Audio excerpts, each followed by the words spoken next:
Hello hi నమస్తే welcome back to our channel వలంప్రీ 777. ఈ వీడియో అయితే కొంచెం స్పెషల్ అని చెప్పాలండి. ఎందుకంటే మన తెలంగాణ స్టేట్ని అయితే కర్ణాటక స్టేట్ గవర్నమెంట్ అయితే స్టేట్ ఫౌండేషన్ డేకి అయితే ఇన్వైట్ అయితే చేసిందండి. చాలా సంతోషం అనిపించింది. అందులో దానికోసం నన్ను ఇన్వైట్ చేయడం అనేది అయితే ఇంకా సంతోషం అనిపించింది. కర్ణాటక తెలంగాణ కల్చరల్ అసోసియేషన్ నుంచి అయితే మేమైతే కొంతమంది అయితే వెళ్ళామండి.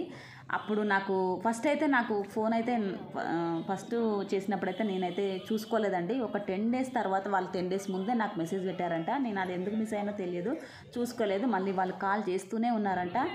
అప్పుడు ఫోన్ కొంచెం నాది ప్రాబ్లం ఉందండి. అయినా కానీ మళ్ళీ మా ఆయన నెంబర్ తీసుకొని అట్లా ఇట్లా ఎట్లనో రకంగా తీసుకొని మళ్ళీ నాకైతే కాల్ చేసి చెప్పారు, రమ్మన్నారు, నీకు ఫామ్ పంపిస్తున్నాను, నువ్వు ఫిలప్ చేసి తప్పకుండా పంపివు, రాకుండా వెళ్ళాలి.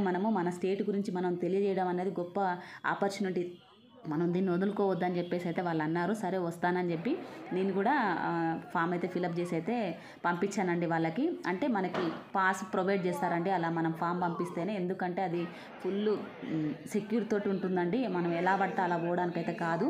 అది అలాంటి ప్రోగ్రామ్ అయితే కాదండి. ఆషామాషి ప్రోగ్రామ్ అనేది అయితే అస్సలు కాదు. ఒక 10 స్టేట్స్ నుంచి అక్కడికి వేరే వేరే భాషలు వేరే వేరే ప్రాంతాల నుంచి వస్తున్నారు కనుక అందులో గవర్నమెంట్కి సంబంధించిన పెద్ద పెద్ద వాళ్ళంతా అక్కడికి వస్తూ ఉంటారు. అదంతా సెక్యూర్గా ఉంటేనే వెళ్ళడానికైతే మనకైతే అవకాశం అయితే ఉంటుంది. అందరికీ పాస్ అయితే ప్రొవైడ్ చేశారు.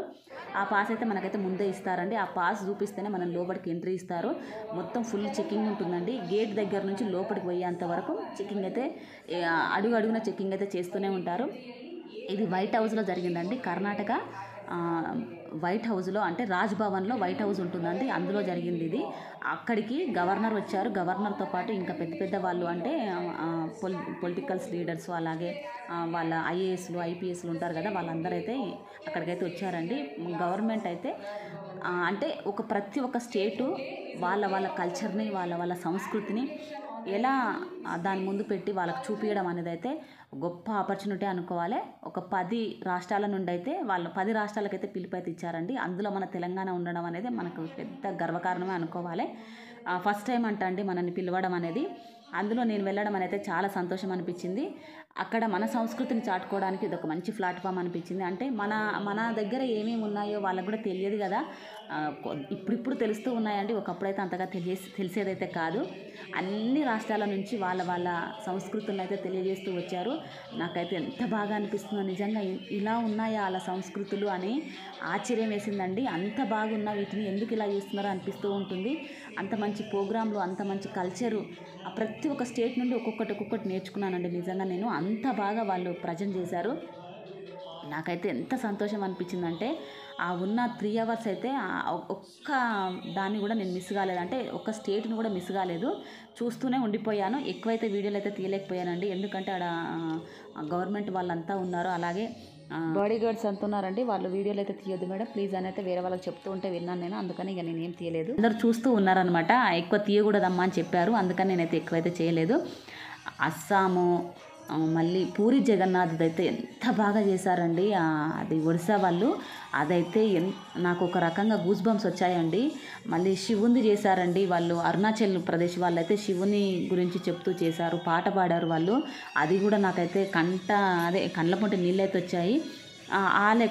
అసలు అంత ప్రాక్టీస్ చేసి వాళ్ళంత బాగా ప్రజెంట్ చేశారు. మేమైతే నాకు అంతగా ఉంటుందని తెలియదు, మేము అంతగా ప్రాక్టీస్ కూడా చేసుకోలేదండి. మనది బోనాలు ఉన్నాయి, అలాగే బతుకమ్మ ఉంది కదా, అలా చెప్పుంటే బోనం చేసుకొని ఇంకా కొంచెం ప్రాక్టీస్ చేసుకొని వెళ్ళే వాళ్ళము.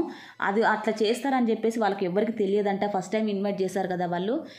అదొక్కటైతే కొంచెం మిస్ అయిపోయింది. మన బతుకమ్మ ఒక్కటే చూపించాము అక్కడ, అంతే. అది కూడా అన్నట్టుగా ఏం చూపించలేదండి. నార్మల్గా స్టేజ్ మీద బతుకమ్మ ఆడైతే మా సంస్కృతి అన్నట్టుగా అయితే చూపించాము. బాగా నచ్చింది వాళ్ళకి. వేరే రాష్ట్రాలతో పోల్చుకుంటే మనది కొంచెం తక్కువ అనిపించింది. ప్రతి ఒక్కరు ఒక 15 మినిట్స్ తీసుకున్నారండి టైము వాళ్ళ సంస్కృతిని చాట్ చేసుకోవడానికి. మేమైతే ఒక 4 మినిట్స్ కూడా పట్టలేదు మాకు బతుకమ్మ ఆడి చూపించడానికి. మనకి బోనాల పండుగ ఉంది కదా, అలాగే మనము బతుకమ్మని 9 రోజులు చేస్తూ ఉంటాము. దాని గురించి కొంచెము స్క్రిప్ట్ లాగా చేసుకొని దాన్ని ఎక్స్ప్లెయిన్ చేయడము అదంతా చేసుంటే ఇంకా బాగుండేది అనిపించింది. నేను చెప్పాను, అక్క ఇలా ఉంటుందంటే ఇంకొంచెం మనము చేసుకునే వాళ్ళం కదా అంటే, నాకు కూడా తెలియదు అని తను కూడా చెప్పింది. ఇక ఏం చేసేది లేదు, నెక్స్ట్ టైం చూద్దాంలే అని అన్నది. అంటే వాళ్ళ రాష్ట్రాల గవర్నర్ నుండి కూడా వీడియో క్లిప్ని అయితే మనకు టీవీలో వేసి అయితే చూపించారండి. అది కూడా వాళ్ళంతా తెలివిగా చేసుకున్నారు.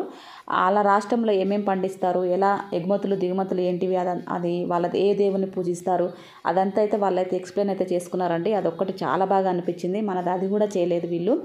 అంటే అంతగా తెలియదంట అంతే. ఇక నెక్స్ట్ టైం అయితే అట్లాంటి తప్పులు జరగకుండా చూసుకోవాలనిపించింది. వాళ్ళ స్టేట్ ఎలా ఎప్పుడు ఫామ్ అయింది, వాళ్ళ కల్చర్ ఏంటిది, వాళ్ళది ఏం పండిస్తారు అక్కడ, వాళ్ళ రాష్ట్రంలో ఏమేమి ఎక్కువ ఉంటాయి, ఎక్కువ ఏం పండిస్తారు, ఏం తింటారు, ఏ వీటికి ప్రాధాన్యత, అలాగే ఏ దేవుడుని ఎక్కువగా కొలుస్తారు, అవన్నీ చెప్పారండి వాళ్ళు కూడా.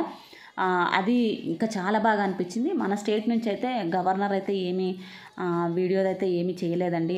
అదొక్కటి మిస్ అని బాధ అనిపించింది నాకు. కాకపోతే మా దాంట్లో అంకుల్ ఉన్నారు, తను నారాయణ సార్ అని చెప్పేసి, తనైతే స్పీచ్ అయితే బాగా ఇచ్చాడు మన రాష్ట్రం గురించి, మన తెలంగాణ రాష్ట్రాన్ని గురించి. మనము ఏమేమి పండిస్తాము, ఎలా ఉంటుంది, మన కల్చర్ ఏంటిది, మనం ఎవరిని పూజిస్తాము, మన సంస్కృతి ఏంది, మనది తెలంగాణ ఎప్పుడు ఫామ్ అయింది, అదంతా అయితే అది రావడానికి ఎంత కష్టపడ్డాము ఏందనేది అయితే అంత అయితే తనైతే స్పీచ్ అయితే చెప్పాడండి. కాకపోతే గవర్నర్ నుండి కూడా చెప్పుంటే ఇంకా బాగుండేది, ఇంకా అన్ని రాష్ట్రాలకు తెలుస్తూ ఉంటుండే. అంత పెద్ద స్టేజ్ మీద అలాంటిది కూడా ఉండాలనిపించింది నాకు. నెక్స్ట్ టైం అయితే అలాంటివి తప్పులు జరగకుండా, ఇంకా ఒకవేళ ఇన్వైట్ చేస్తే మాత్రం అలాంటివన్నీ ముందే చూసుకొని చేయాలని అయితే నేనైతే వాళ్ళకైతే చెప్పాను. ఈ ప్రోగ్రాంకి వెళ్ళినందుకైతే చాలా సంతోషం అయితే అనిపించిందండి. ఎందుకంటే కర్ణాటక గవర్నమెంట్ మనల్ని పిలవడము, దాంట్లో పార్టిసిపేట్ చేయడము, అందులో మనము ఆ గవర్నర్ నుండి మనము ఒక బహుమతి అంటే మన కల్చర్ని చూపించుకున్నప్పుడు వాళ్ళు మనల్ని గౌరవిస్తూ ఒకటి మనకి అచీవ్మెంట్ లాగా ఒకటి ఇవ్వడం అనేది కూడా చాలా బాగా అనిపించిందండి. కర్ణాటక గవర్నమెంట్కి అయితే కృతజ్ఞతలు తప్పకుండా చెప్పుకోవాలండి. ఇలాంటి మంచి ప్రోగ్రాంలు అయితే నిర్వహించి అందులో మమ్మల్ని ఇన్వైట్ చేయడం అనేది అయితే గొప్పగా ఫీల్ అవుతాను నేను. అది రాజ్భవన్లో అంతా ఎప్పుడు మేము వెళ్ళని ఆ ప్రదేశానికైతే కొత్తగా అనిపించింది. అలాగే మనం వెళ్ళమో అనుకున్న అలాంటి వైట్ హౌస్లోకి అయితే వెళ్ళి అక్కడ మనము ఆడి పాడి మన సంస్కృతిని చాటుకొని వాళ్ళ నుండి మనము అచీవ్మెంట్ అందుకోవడం అనేది అయితే ఆ రోజైతే మర్చిపోలేని రోజు అండి. అంత ఆనందంగా అయితే మేము ఎంజాయ్ అయితే చేసాము. మాది అయిపోయిన తర్వాత ఇంకా 2 స్టేట్స్ ఉన్నాయండి. అవి కూడా అయిపోయిన తర్వాత అయితే ఫుడ్ అయితే ప్రొవైడ్ చేశారు. ఫుడ్ కూడా మొత్తం ఫుల్ సెక్యూరిటీ తోటి నీట్గా అంత బాగా ప్రొవైడ్ అయితే చేశారండి. నీట్గా ఉంది ప్రతి ఒక్కటి, గ్లాసులే కానీ ప్లేట్సే కానీ ఒకటికి 2 సార్లు క్లీన్ చేసేసి వాళ్ళు పెట్టడము, వాళ్ళు వడ్డించే పద్ధతి అదంతా అయితే చాలా బాగా నచ్చింది నాకు. నిజంగా రాజ్భవన్లో జరిగే ప్రోగ్రాం అంటే రాజులాగే జరిగిపోయిందండి. అంత బాగా అనిపించింది. అక్కడికి వెళ్తానో అసలు చూసుకుంటూ వెళ్ళడమే తప్ప నేను ఎప్పుడు లోపలికి వెళ్ళింది లేదు. ఫస్ట్ టైం నేను లోపలికి వెళ్ళాను.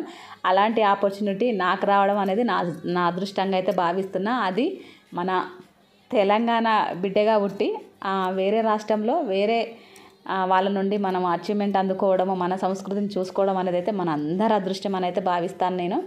మన దగ్గర చేసేది వేరు, మన రాష్ట్రంలో ఉండి మనం పోయి మనదాన్ని మనం చూపించుకునేది అయితే వేరు. వేరే రాష్ట్రంలో ఉండి కూడా ఇలాంటివి చూపించుకునేది అనేది అయితే అందరికీ రాదు, కొందరికే వస్తుంది. నాకు చాలా బాగా అనిపించింది. ఇంకొక విషయం చెప్పాలండి, ఆ బతుకమ్మ తీసుకొచ్చేటప్పుడు పైకి స్టేజ్ మీద పట్టుకొని వచ్చేటప్పుడు అది నన్నే తీసుకొని రా, నువ్వు వెళ్తూ ఉండు ఫస్ట్ అని చెప్పినారు. అలాగే మళ్ళీ డ్యాన్స్ చేసేటప్పుడు కూడా, బతుకమ్మ ఆడేటప్పుడు కూడా నువ్వే ఫస్ట్లో నిలబడు, కరెక్ట్ ఉంటుంది ఫార్మేషన్, లేకపోతే అటు ఇటు అవుతూ ఉంటుంది, కన్ఫ్యూజ్ అవుతారు, నువ్వైతే కరెక్ట్గా చేస్తావని చెప్పారు. అది కొంచెము టెన్షన్ అనిపించిందండి. నేను బతుకమ్మ అయితే కరెక్ట్గా ఆడతాను, నాకు ఆ స్టెప్స్ అవన్నీ అయితే అసలు మిస్ అవ్వను, కరెక్ట్గా ఫార్మేషన్లో తీసుకొని వెళ్తూ ఉంటాను. అదొక్కటి మాత్రం నాకు స్ట్రాంగ్గా తెలుసు. నాకు మిగతాదంటే అంతగా అయితే ఏమో కానీ, మాట్లాడేటప్పుడు కొంచెం తడబడతానేమో కానీ అలాంటివి చేసేటప్పుడు మాత్రం కరెక్ట్గా ఉంటానండి. ఆ పెద్ద వాళ్ళ ముందల గవర్నర్ అక్కడే కూర్చుని ఉన్నాడండి. ఆ మిగతా వాళ్ళంతా పెద్దవాళ్ళు ఉన్నారు, వాళ్ళ ముంగట కొంచెం భయం అనిపించింది. ఆ తర్వాత మాత్రం సాంగ్ స్టార్ట్ అవ్వగానే అందుకున్నాము అందరం నీట్గా, చాలా నిదానంగా చక్కగా చేసామండి. చేసినంత వరకు అయితే కరెక్ట్గానే చేసుకున్నాము. ఇంకొంచెం ఎక్కువ నీట్గా వచ్చిన వాళ్ళైతే రాలేదు. కాకపోతే వాళ్ళు కొత్తగా బతుకమ్మ ఆడడం వాళ్ళు కొంచెం అటు ఇటు అయినా కానీ బాగా వచ్చింది. ఆ తర్వాత అయితే ఇక భోజనం చేసుకొని, ఆ భోజనాలు కూడా అంత నీట్గా ప్రొవైడ్ చేశారండి. ఇంకా రాజ్భవన్లో అంటే తెలుసు కదండి, ఫుల్ సెక్యూరిటీ తోటి ఉంటుంది.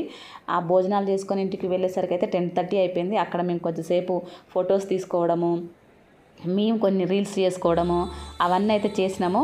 చాలా బాగా అనిపించింది. వీళ్ళంతా నా ఫ్రెండ్సేనండి, బాగుంటారు, ప్రతి ఒక్కరు రమ్మంటూ ఉంటారు, కానీ నేను ఎప్పుడు వెళ్ళలేదు.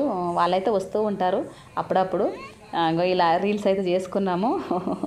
బాగా అనిపించింది. అందరం అయితే ఫుల్ ఎంజాయ్ చేసామండి. అదే ఆ రోజు మాత్రం ఎప్పటికీ మర్చిపోలేని రోజు. ఈ వీడియో ఇంతేనండి. ఈ వీడియో నచ్చితే మాత్రం సబ్స్క్రైబ్ చేసుకొని బెల్ ఐకాన్ క్లిక్ చేయండి, షేర్ చేయండి, కామెంట్ చేయండి. Thank you for watching.